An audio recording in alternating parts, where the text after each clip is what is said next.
In the vast, unyielding expanse of Warhammer 40k's dark universe, there exists one figure whose influence is woven into the very fabric of human history, the Emperor of Mankind.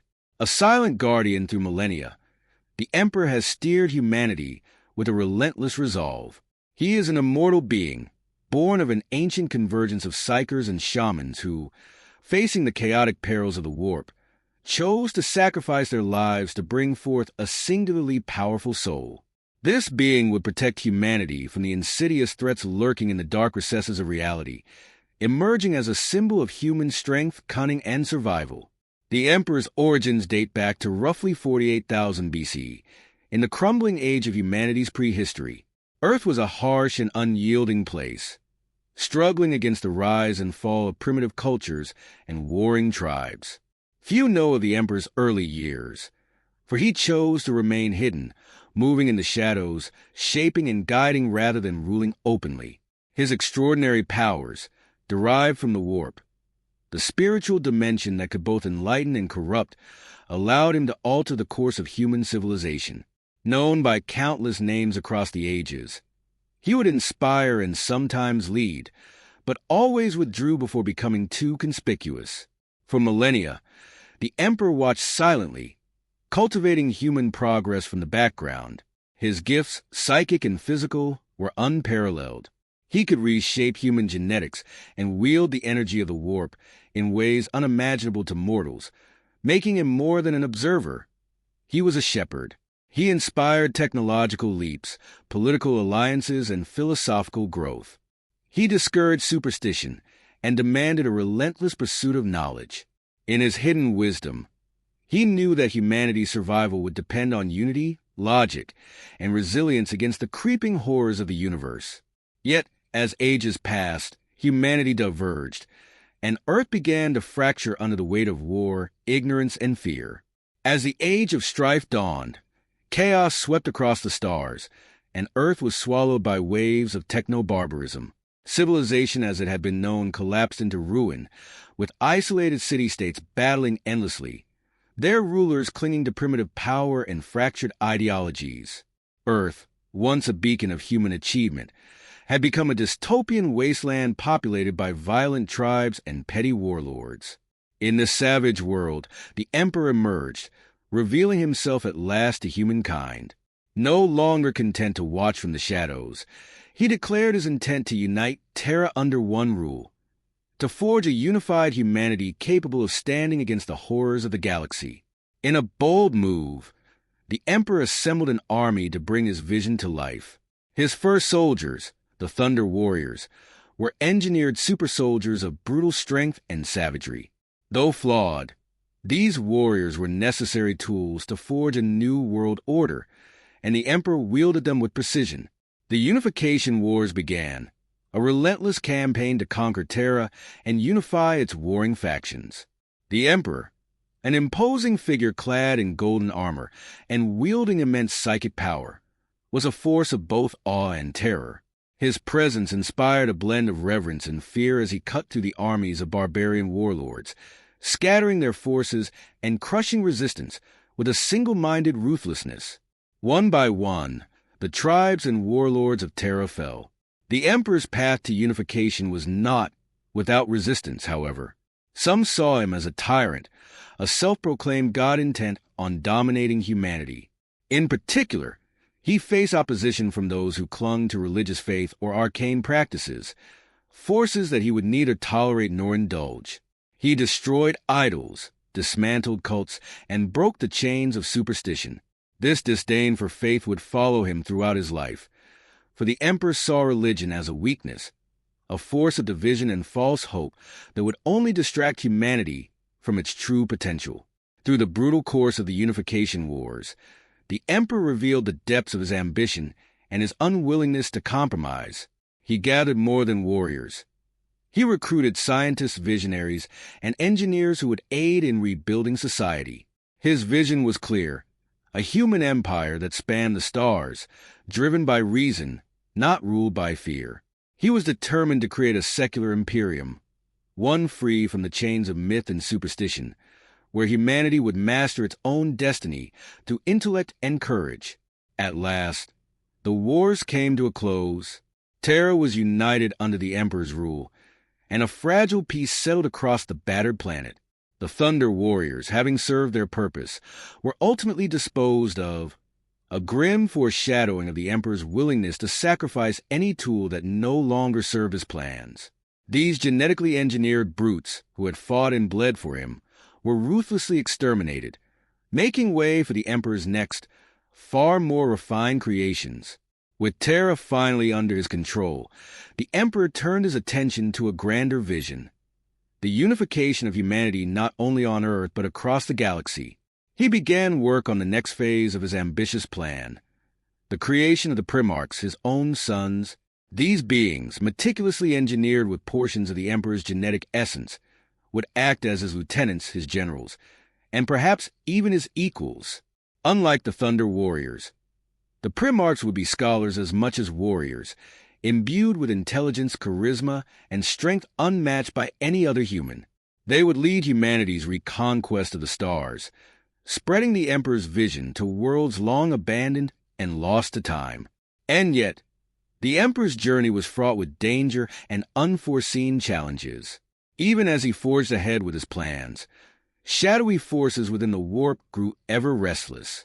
The Chaos Gods, malevolent beings residing in the warp, sensed the Emperor's ambition, recognizing him as a potential threat to their dominion. These dark entities had long influenced humanity's fate, whispering promises of power and stoking desires for conquest and dominion. The Emperor, though unmatched in his understanding of the warp, knew he could not eliminate these entities. Instead, he would strive to protect humanity from their insidious reach, setting the stage for a monumental clash between his vision of unity and the ruinous power of chaos. Thus, the foundations were laid for a destiny that would shape humanity for millennia to come. The Emperor had revealed himself to mankind, a figure of both salvation and fear, a master architect of human potential and an unyielding conqueror. He had reshaped Terra from chaos into a unified world, and was poised to extend his vision beyond, seeking a galaxy where humanity reigned supreme. But his journey was only beginning, and as he set his sights upon the stars, he remained unaware that the seeds of discord were already sown. Forces beyond his control would soon challenge everything he had built, and the Emperor's greatest trials were yet to come. With Terra under his dominion, the Emperor of mankind turned his gaze beyond, toward the vast, star-spangled canvas of the galaxy. His vision was clear. Humanity was destined not just to survive, but to reign supreme over the stars. To achieve this, he set in motion the Great Crusade, an epical military campaign that would reunite scattered human worlds under a single unbreakable imperium. The Emperor sought to liberate humanity from alien subjugation, unify it against all threats, and protect it from the warp's malevolent influences. The crusade would be his magnum opus, a vast undertaking to rekindle the flame of human dominance across the galaxy. Yet, the Emperor knew that even his considerable power would not be enough to single-handedly command an empire so vast. Humanity's resurgence needed a new kind of leadership, a cadre of warriors and statesmen who could carry his ideals forward. Thus, he began his most ambitious project yet, the creation of the Primarchs. Each of these 20 beings would be imbued with fragments of the Emperor's own genetic essence, crafted to embody the pinnacle of human capability. They would be more than mere soldiers. They would be his sons, unparalleled in strength, intellect, and charisma. The Primarchs would lead the legions of Astartes, armies of genetically enhanced warriors bred to conquer and protect in equal measure. The Primarchs represented the Emperor's boldest hope and greatest risk. Even before they had fully emerged from their gestation pods, disaster struck. The Chaos Gods, those sinister entities lurking within the warp, had sensed the Emperor's ambitions and grew wary of his designs. United in their animosity, they reached through the fabric of reality, scattering the infant Primarchs across the galaxy. Each was flung to a different world, separated from his brothers and the father who had crafted him. When the Emperor discovered this tragedy, his frustration was immense, yet he resolved to press on. He had lost his sons, but he would find them again, reclaiming them one by one. Undeterred, the Emperor launched the Great Crusade. The Legions Astartes, or Space Marine Legions, became his vanguard, a force of transhuman soldiers, each legion genetically bonded to the unique genetic signature of a Primarch. The Space Marines, powerful and loyal, represented humanity's rebirth and were designed to follow the Emperor's secular creed. They would obey science, reason, and discipline, rejecting superstition and myth. Thus, the Imperium's foundation would be a galaxy-spanning human empire, guided by logic rather than the mystical worship that had plagued mankind's past. The Crusade's early years were glorious, an unbroken string of victories that saw the Imperium's banner raised on world after world. Humanity, long divided, found itself united under a vision of strength and order. On every world he conquered, the Emperor left behind architects, teachers, and administrators who would build infrastructures of unity and science. Civilization would once again flourish. His armies were unstoppable, and one by one, the Primarchs were found, recovered from the remote planets where chaos had deposited them. Some had become kings and warlords. Others had been exiled or cast into brutal lives of survival. Each Primarch was unique, embodying the spirit of his adopted home and reflecting his experiences. Reuniting with each of them, the Emperor fostered a bond meant to last a lifetime, each son loyal and ardent in his pursuit of the imperial vision. Among the Primarchs, some rose quickly in fame and favor.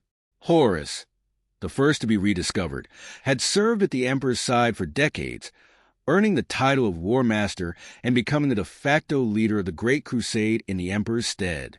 Horus, fiercely charismatic and widely respected, commanded his brother's loyalty, and many admired him as much as they did the Emperor himself. However, even among the Primarchs, there existed competition and occasional friction. Rogel Dorn's stoicism, sanguineous grace, and Leman Russ's primal ferocity added to the tapestry of loyalty and tension within the ranks. Each Primarch bore immense pride in his legion and his contributions, yet their inherent differences sparked rivalries, subtle but brewing. In time, the Emperor withdrew from the front lines of the Great Crusade, returning to Terra to pursue a project that would secure humanity's future in ways the Primarchs could not yet understand. He began working on the construction of the Webway, a vast, hidden network through which humanity could travel safely, bypassing the warp and avoiding the perils of chaos. This endeavor required intense focus, and the Emperor secluded himself, leaving the conduct of the crusade increasingly in the hands of Horus and the other Primarchs. Though necessary, this retreat sowed seeds of resentment among his sons, who felt abandoned by their father in the midst of the Crusade's climactic battles. As the Emperor's absence grew prolonged, whispers of dissatisfaction began to circulate. Some Primarchs questioned his motives, perceiving his focus on the Webway project as a desertion of the ideals he had instilled in them. To them, the Emperor's choice seemed hypocritical. He had urged them to avoid superstition, yet he locked himself away for a purpose he refused to explain. Horus, though loyal, began to struggle under the pressure of his title, finding himself torn between the Emperor's command and the rising tension among his brothers. Some Primarchs viewed him with envy, wondering why they had not been chosen as War Master. Others whispered of favoritism, and dark thoughts began to take root. In the background, the forces of chaos watched these events with malevolent glee. They saw potential within Horus, a glimmer of doubt that could be twisted into something far more dangerous. With insidious precision, they began to work their influence on the War Master, whispering to him through visions and dreams. They preyed upon his insecurities, suggesting that he, not the Emperor, was humanity's true savior. Horus, as the chosen of the Chaos Gods, could reshape the galaxy according to his own vision, free from the Emperor's shadow. Thus, the seeds of betrayal were planted. While the Emperor remained cloistered in Terra, devoting himself to the Webway project, his once loyal sons began to question his wisdom, his motives, and ultimately his right to lead. For now, the Great Crusade continued, its momentum fueled by the Primarch's ambitions and victories. Yet tension simmered beneath the surface, like a smoldering ember awaiting the right spark. In his fortress on Terra, the Emperor remained unaware of the storm gathering around him. Driven by his unwavering conviction in humanity's future, he pressed on with the Webway project, hoping to eliminate the need for warp travel and forever shield mankind from chaos.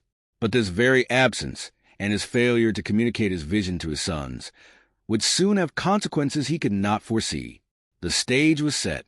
The Great Crusade, once a unifying endeavor, had become a crucible of loyalty and doubt.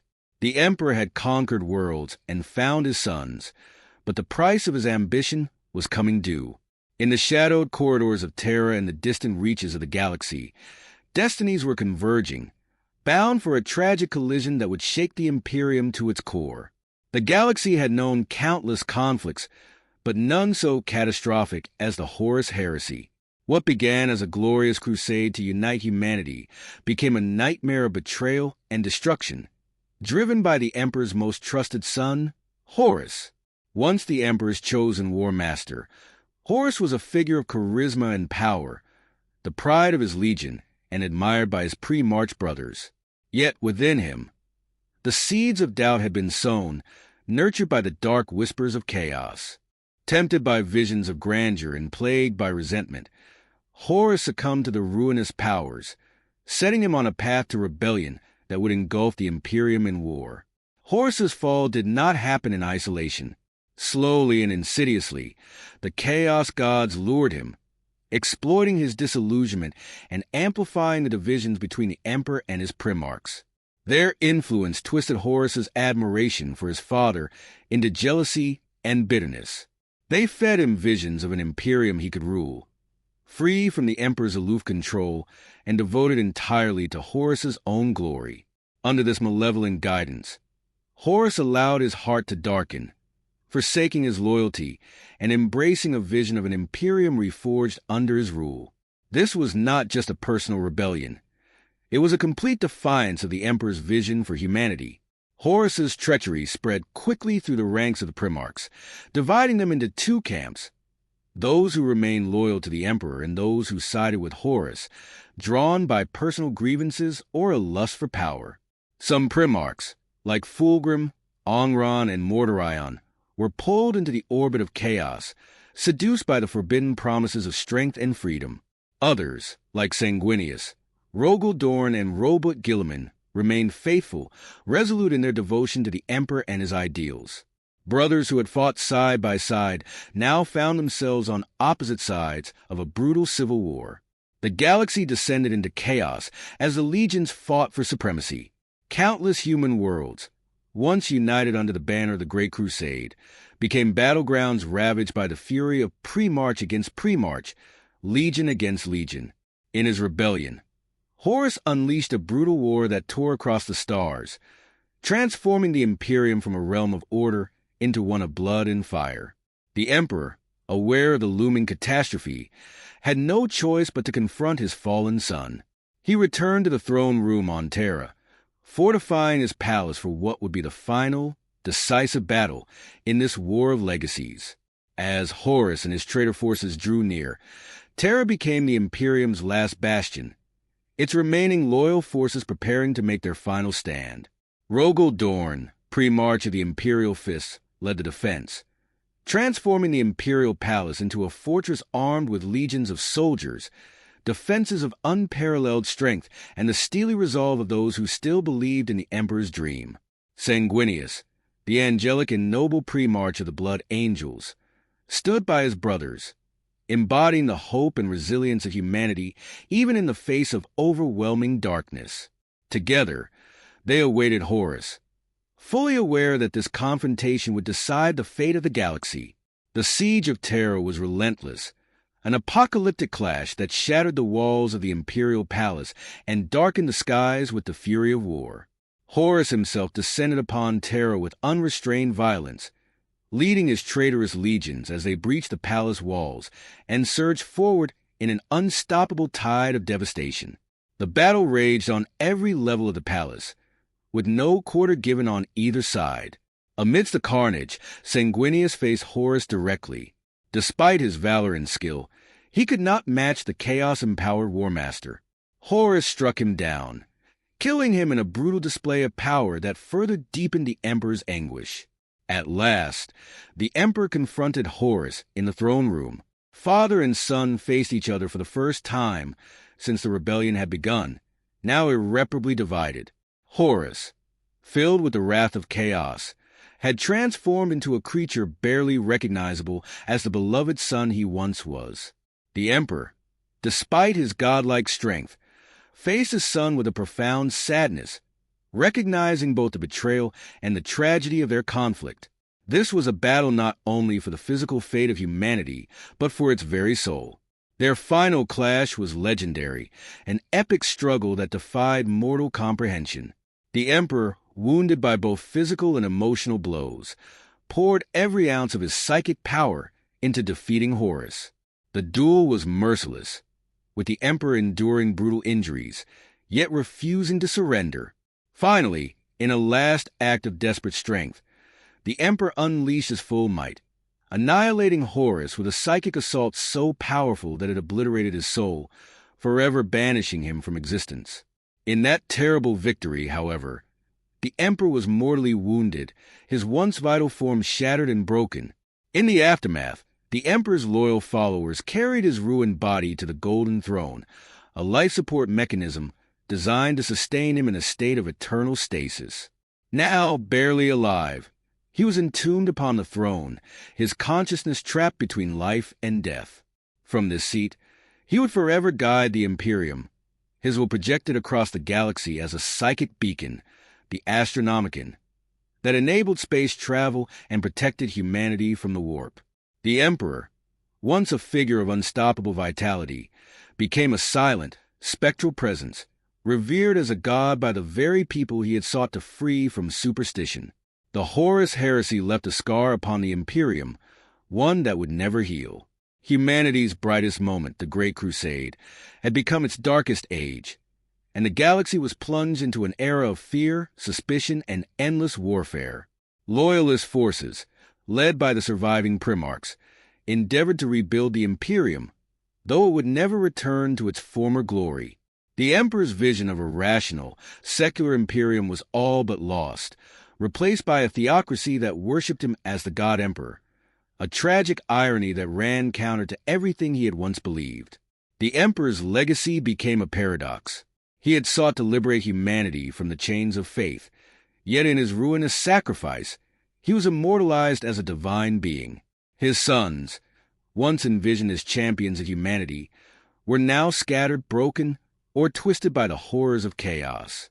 The Imperium he had built endured, but in a state of perpetual war, ruled by a zealous faith that he would have condemned. The age of the Imperium continued, but it was a grim, dark era defined by unending conflict, repression, and fanatic devotion to the Emperor's ghostly presence. Yet, even as the Emperor remains entombed, his influence endures. The Imperium fights on, bolstered by the myth of his divine protection and the memories of his reign. His dream lives on, twisted and fractured but unyielding, as humanity clings to the hope that someday the Emperor might rise again. The galaxy awaits, the forces of chaos looming ever close, and though the Emperor's body is silent, his will is as powerful as ever, a spectral guardian watching over the stars, even in death.